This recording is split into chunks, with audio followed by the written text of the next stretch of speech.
நெல்லை பாபநாசம் அருகே ஆட்டை கடித்து குதறிய சிறுத்தையின் இருப்பிடத்தை மோப்பநாய் அடையாளம் காட்டிய நிலையில் வனத்துறையினர் கூண்டு வைத்து பிடிக்க ஏற்பாடு செய்து வருகின்றனர்.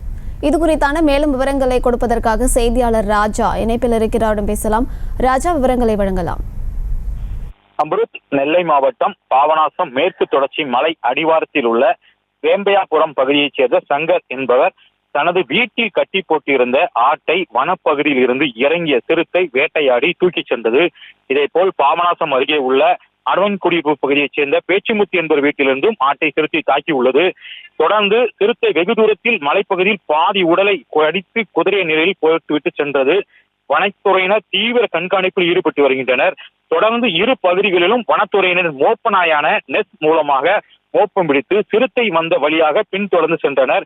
இறுதியாக அளவன் குடியிருப்பு பகுதியில் மோப்பம் பிடித்த போது அப்பகுதியில் உள்ள பொத்தை பகுதியை சென்றடைந்தது.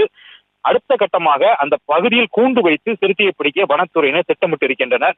வனத்துறையினருக்கு மோப்ப நாய் நெஸ் வாங்கப்பட்டு அதற்கு பல்வேறு கட்ட பயிற்சி வழங்கப்பட்டிருந்தது.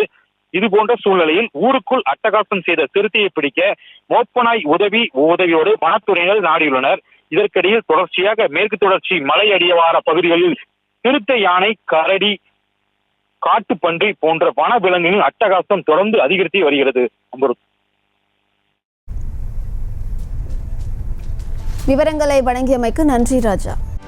செய்திகளை உடனுக்குடனும் துல்லியமாகவும் தெரிந்து கொள்ள சப்ஸ்கிரைப் பண்ணுங்க.